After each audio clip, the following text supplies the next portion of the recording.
Welcome back, everybody. Today I'm going to be doing a little early morning sunrise drive in my 2025 EcoBoost Premium Mustang. The sun has officially risen, but it's barely even over the horizon. And to be honest, if it wasn't a little bit sunny already, the GoPro Hero 13 doesn't really do that great in the dark here. So let's get this thing on the road and give it a little gas. At this point, I've had this car, I think, I'm about to hit the 3-month mark. I just did the first oil change at about, I think it was 2,100 miles. So I've only put about 30 miles on it since I did that video for you guys, which was a little while ago. So I haven't really driven a whole lot. Today, I kind of wanted to get out, probably gonna hit a coffee place, get some work done for you guys, get some videos edited.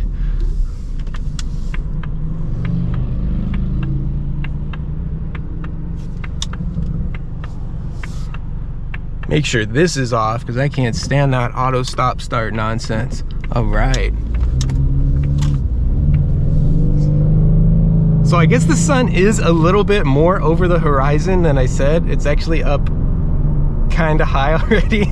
So I am a little late. I was supposed to get out right when the sun was coming over the horizon for you guys, but I was a little bit lazy. Wanted to get that little extra sleep in. Oh, geez. These people are crazy crossing this street. Hopefully nobody almost crashes into me like they did the other day when I was at Costco trying to get premium gas for you guys. If you missed that video, I'll leave a link up top and down below so you can check that out. But people in this city are just not good drivers. I don't know what the deal is, but sometimes they struggle.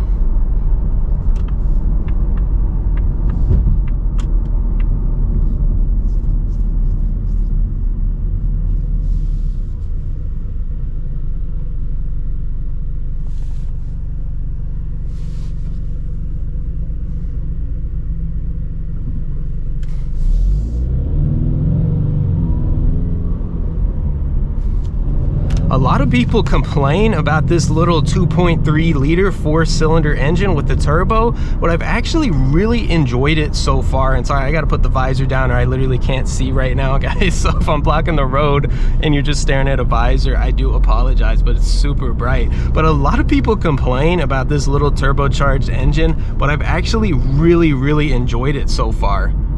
Really no complaints out of it. The biggest thing for me is going to be the longevity of it, because they're pumping a lot of power out of a small little engine and it's got that turbo on it. So that's another reason why I'm trying to keep the oil extremely fresh in this car, just because it does have that turbocharger and it does run the engine oil a lot hotter and a lot harder than it normally would. So that's a big reason why I'm going to try and do the oil a lot. I did do it just over 2,000 miles, but that's going to be only for the first oil change.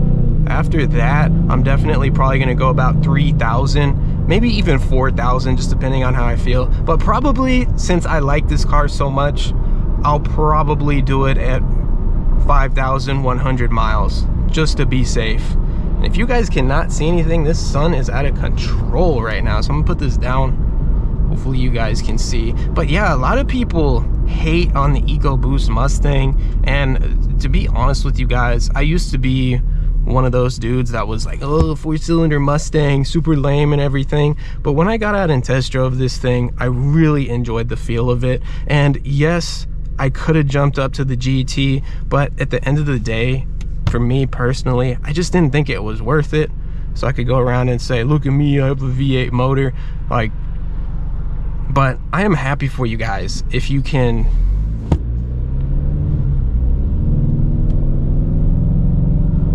And I'm not even talking smack about GT owners. I think the GT Mustang is an absolutely great car. Really no problems, awesome car, V8 classic muscle. You can't go wrong with it. And I'm happy if you guys have a GT Mustang. Like, I'm happy for you guys. I'm not gonna sit here and talk smack. I'm just, for me, being my daily driver, I just didn't want to have to deal with driving around a V8 motor, to be honest. I mean, it just burns a lot of gas, and yes, again, I could afford the gas, but that doesn't mean I want to be at the gas station all the time either.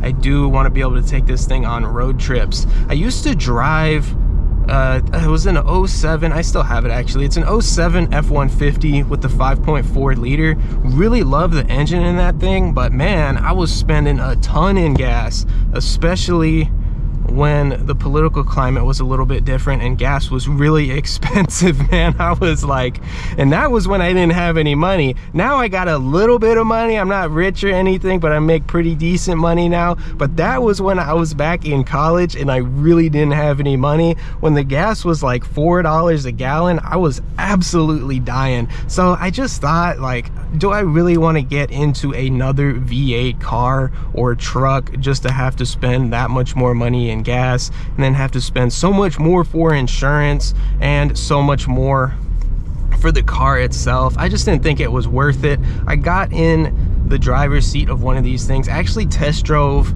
a base model to start off with. Oh man, there's a cop doing something up here. Somebody got busted, or he's going somewhere, I don't know. But yeah, I test drove one of these. Really started off by looking at the base models, but just decided I didn't really want the base. I wanted all the extra features, but I really enjoy the drive and the pickup of this thing. And people seem to forget that this thing is pumping out 315 horsepower with a 2.3 liter 4-cylinder engine. Oh geez, I think I need to get over here.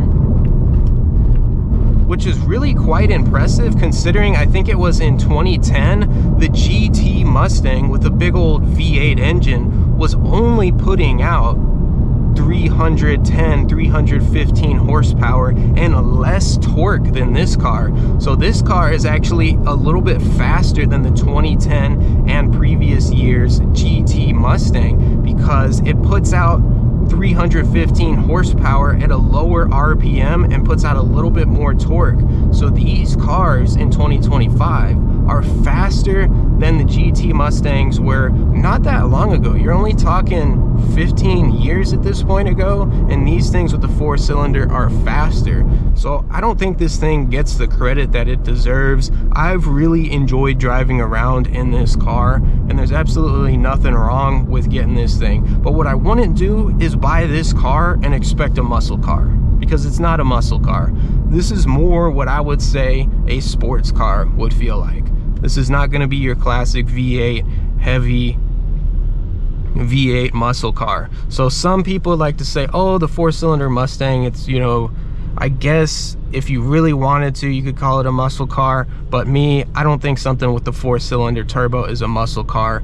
That's a sports car. And that's kind of what I like about this thing. I kind of like that it's not the big heavy V8 motor feel. This thing's got a lighter engine. It doesn't make the car a lot lighter, but it does make it lighter by about 150 pounds. And when you're talking about getting this thing on the track, if you guys ever want to do that, that actually does make a pretty big difference. Maybe at some point they'll make a little bit smaller of a Mustang with the 4-cylinder turbo, and that thing would be a little bit quicker. The only downside of this thing is it's kind of big and heavy. Like you guys can see this Challenger over here, real similar to how big and heavy the Challenger is. But me, since it is my personal daily driver, I do enjoy the fact that it is a little bit bigger, has a little bit bigger of a profile. I know you can get the Toyota GR86, again, another great little sports car, real entry level though, doesn't put out as much horsepower as this, a little bit slower. And really the biggest thing for me is it doesn't really have a whole lot of space. Yeah, I could daily drive it, but I enjoy the space and the size of the Mustang.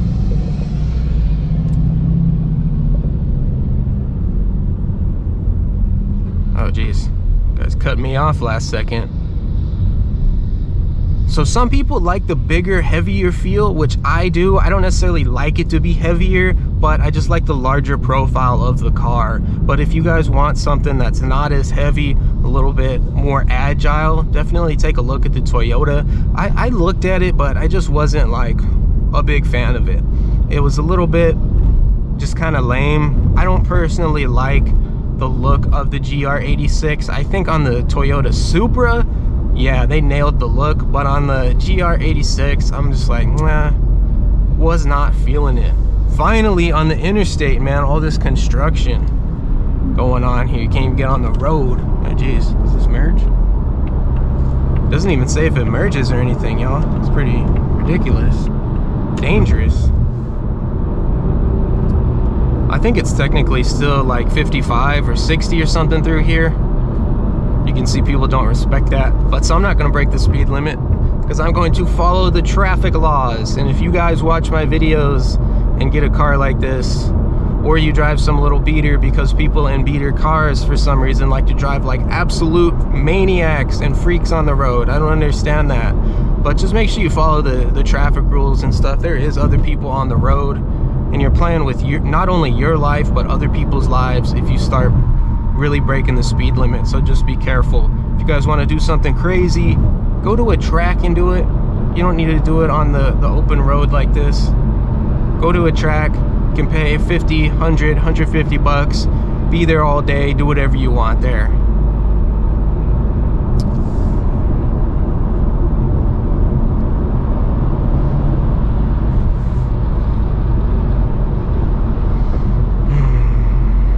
At some point, the speed limit will go up to 70, 75 up here. At some point, that is. But I've really enjoyed driving around this thing so far, and I thought I was gonna regret not getting the GT, but honestly have no regrets not getting the GT. At some point, yeah, it'd be nice to get the GT, you know, it'd be cool, but not when it's my daily driver. I just don't want to have to daily that thing. I'd like to get a stick shift V8 that is my secondary, just on the weekends and driving around, goofing around car. That's what I think the GT is good for, and especially at the price point right now. You're talking to get some of you guys are like, oh, you can get it a little bit over 40, you get it around probably 45, but you're talking the base model GT. You're not even talking the premium. If you want the premium, you're talking 50, 55 G's for a brand new one. You guys are like, oh, you could go buy used, and I'm like, I do not want to buy anybody's used Mustang. They put a bunch of weird, goofy stuff on it. They got these aftermarket exhausts, aftermarket rims. People like to start messing around with things that just don't need to be messed around with, and I personally like my cars just a stock. I don't like any fancy stuff. I like it to be the way it was engineered to be. Like on this car, people keep asking me, oh, are you gonna get a bigger turbo? Are you gonna do any mods? And I'm like, one, right now it's within factory warranty. So while it's within factory, I'm definitely not gonna mess with it, because if my aftermarket mods that I decide to do to this car blow up the engine, my warranty is gonna be useless. So maybe at some point in the future, I would do some mods to this car. But right now, I'm not gonna mess with it. I don't wanna have to spend the money, and I don't wanna risk my engine. I know you can get tunes and all this stuff, but I want this car to last a long time. My biggest priority with this right now is the longevity. And nobody likes to admit it, but when you start putting aftermarket mods, start doing all this weird stuff, you're beating up on you're messing with the longevity of the car. And it's just not gonna last as long. And I'm just in normal mode right now, and you guys can see this thing accelerates pretty good. It's actually pretty dangerous, because if you stop paying attention for a second, you put your foot down, you're driving, you're hitting 80, 90 really, really fast in this car. I don't even know how you guys are driving around these GT Mustangs and stuff without constantly breaking the speed limit all the time, because I barely even give this thing any gas, and it is flying down the road.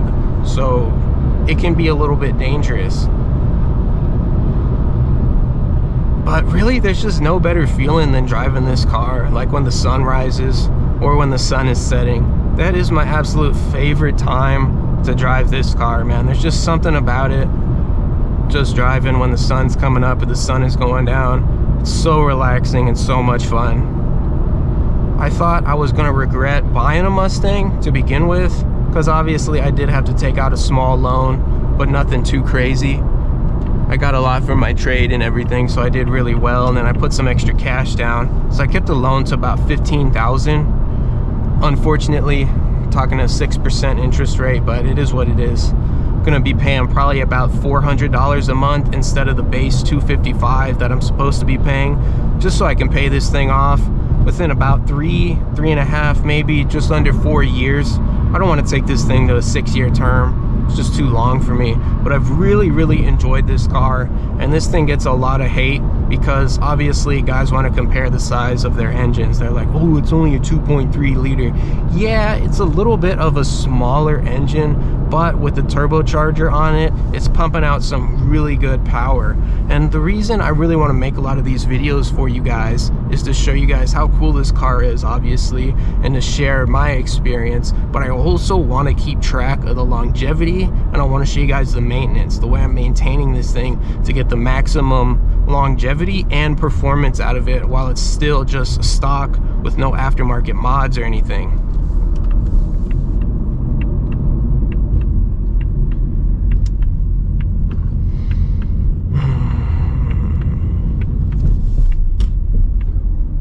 Just check out that view, guys. There's nothing that beats that.